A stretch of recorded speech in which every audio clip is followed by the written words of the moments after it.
Hello everyone, today I'll be narrating 3 new creepyposts that I found off of the Let's Not Meet subreddit. Liking this video and subscribing to my channel helps me a lot. After you've heard these stories, let me know what you think of them in the comments below. But without further ado, let's dive straight into their experiences. These are their stories.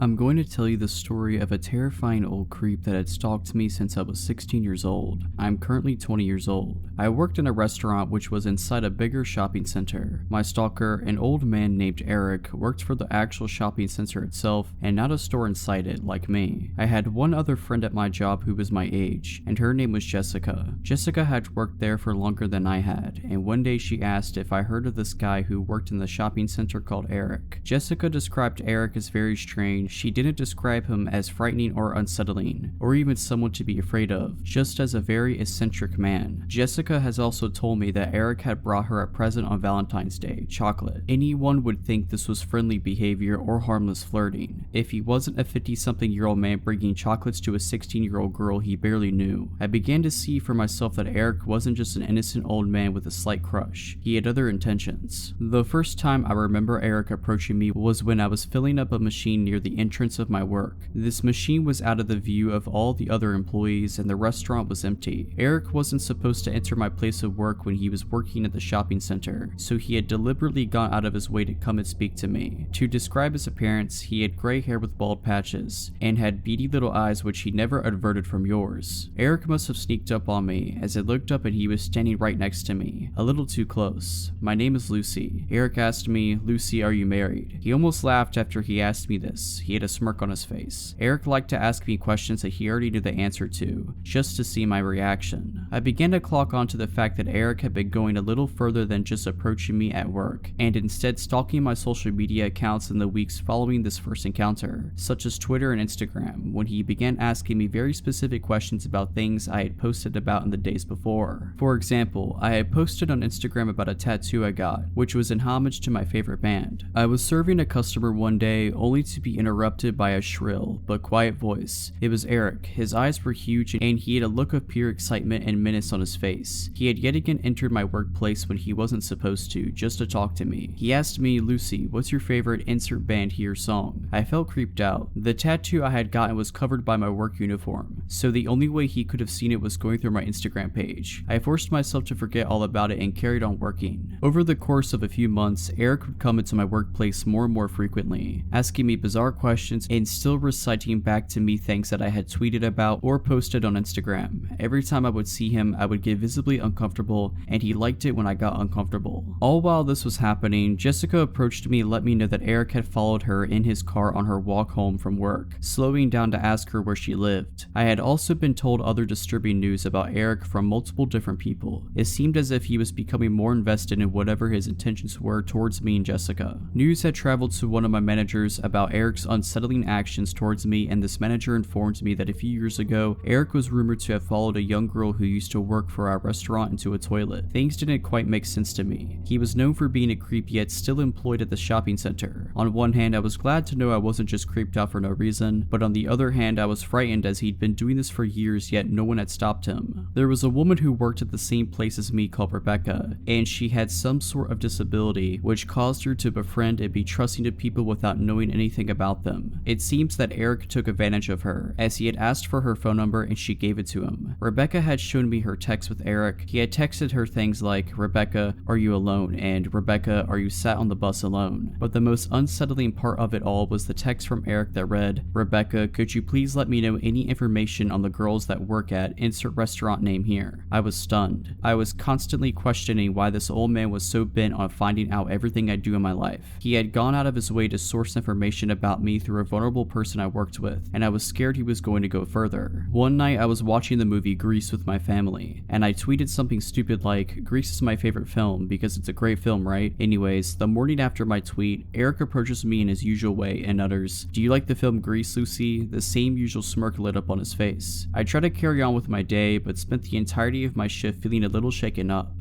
The very second I clocked out of work and got into my car, my phone went off. This was a notification for PayPal. I clicked on this notification to see that I had received £3 from an Eric, and the note attached to it read, "To Lucy, Grease is the word from Eric." He literally found my PayPal and sent £3 to it and quoted the movie Grease. If this wasn't crazy enough, in the days following I received a string of anonymous and incessant calls, one after the other. My phone rang all night. I had to turn it off to get away. Even when I turned my phone back on, the calls continued. The phone calls that I did answer were just someone breathing down the phone, making a point to breathe heavy. I had no proof that this was Eric, but it wasn't hard to put two and two together after all the links he had gone to in order to track down my personal information. If he had found out my PayPal address, my phone number, and all of my social media accounts, what was stopping him from finding out where I live, breaking in, hurting me or my family? I reported Eric to my managers and they passed my complaint on to the managers of the shopping center. At this point, I was genuinely scared for my safety. Multiple girls added to my statement and added details of times they had witnessed Eric's unsettling behavior, of times he had been inappropriate with them too. Eric had been cautioned by the shopping center's management, yet nothing was done, except the fact that he was warned not to talk to me. Eric found ways around the no talking to Lucy rule. He would make animal noises at me when he would see me, like a monkey or a dog or any bizarre noise that would get my attention. I think he just wanted me to think that he outsmarted me and found a way around the rules. After this, I stopped working at the restaurant as a full-time job and saw Eric less and less, which was obviously great for me. I moved cities as I went away for university and made new friends, which distracted me from my old life in my hometown. After moving away and starting my new life, I forgot about Eric. I was soon going to remember though. On Christmas Day, I was back home in my hometown with my parents. My phone buzzed with a notification. I received a notification from PayPal and it was the exact amount of £3, only not from Eric this time, but from a girl whose name I didn't recognize at all. I opened up the PayPal app only to see a note attached to this payment I had received. The note read, "Sending on behalf of Eric." I had forgotten all about Eric and now he was antagonizing me through other people. I threw my phone down on the couch and spent the night drinking with my family, until I forgot about the notification. I since haven't seen or heard anything from him and I wanted to stay that way. I'm not sure if he still works at the shopping center, but I don't go there anymore so I don't have to find out.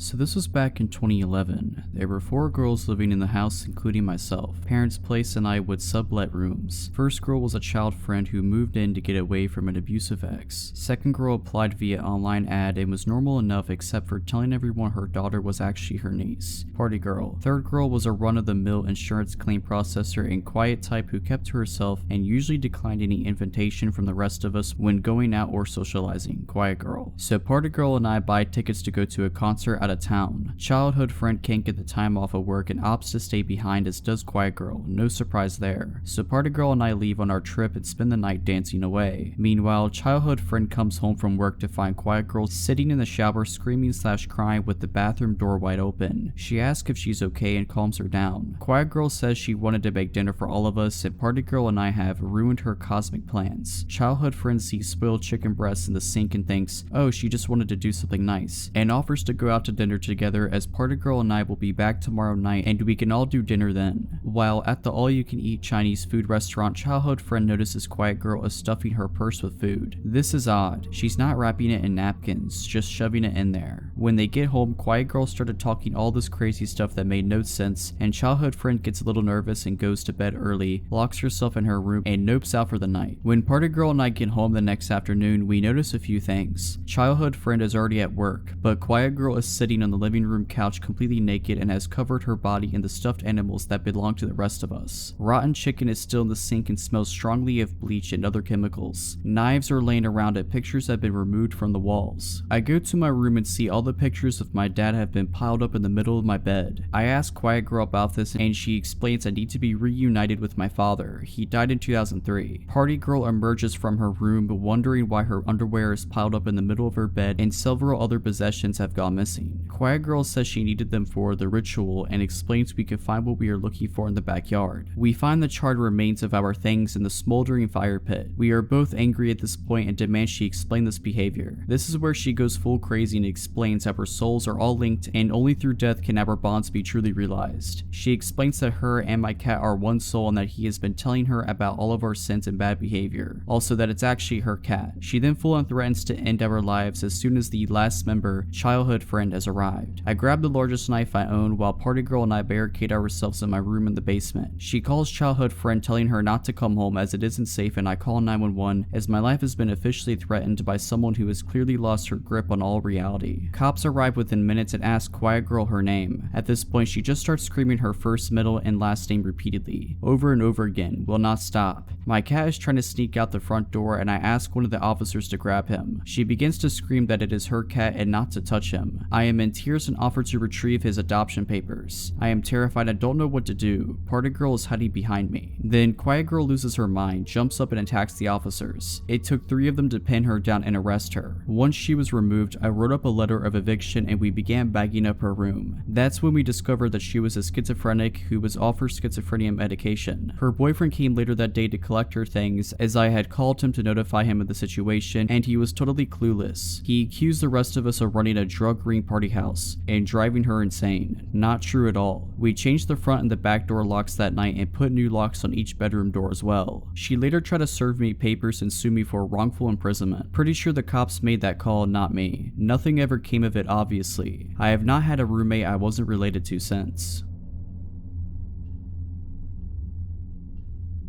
This happened about 2 years ago when I was 22. After work, I stopped at a local convenience store to buy beer. The cashier looked familiar, but it's a very small town, population of 6,000. He acted odd. I asked how he was doing to make small talk and he just stared at me. I instantly felt uncomfortable, so I only glanced at him a few times before I left. I arrived home 10 minutes later and decided to browse Facebook. I had a friend request. The guy looked familiar. He was a local, so I accepted him. A few hours later, I realized it was the cashier. He'd got my name off of my ID and added me not even 5 minutes after I left. I told my boyfriend, we agreed it was weird. A few days later, he came into my work. I asked my boss, she'd never seen him in there before. He grabbed milk and initiated small talk with me. I felt uncomfortable. He asked if I remembered him, told me his name and that we'd been good friends in high school. We never said 2 words to each other. I was trying to be polite, told him yes, I remembered. After a few minutes, my boss pulled me in the office. She was watching through the window and could tell I was uncomfortable. It was a small pharmacy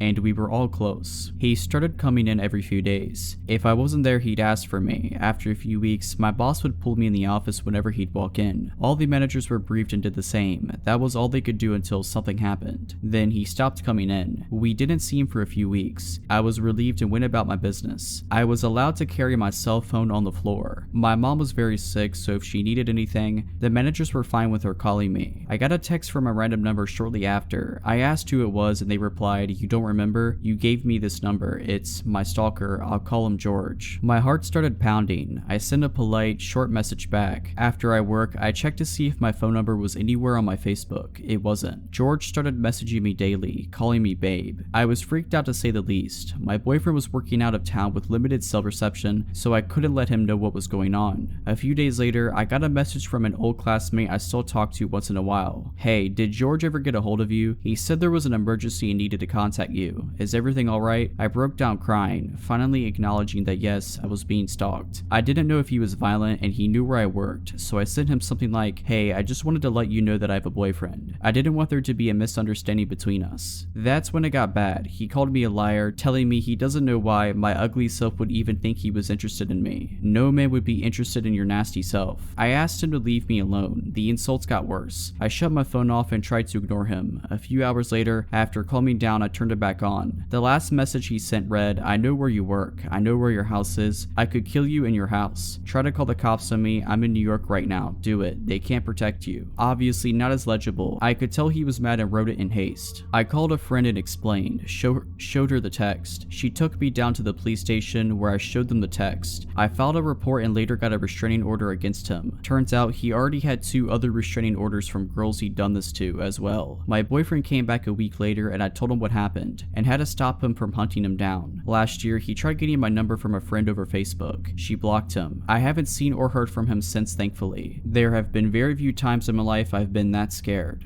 Alright, so that's it. Hope you enjoyed this video. If you did, consider liking this video and subscribing to my channel. Let me know what you thought of these stories in the comments below. But as always, Have a nice day.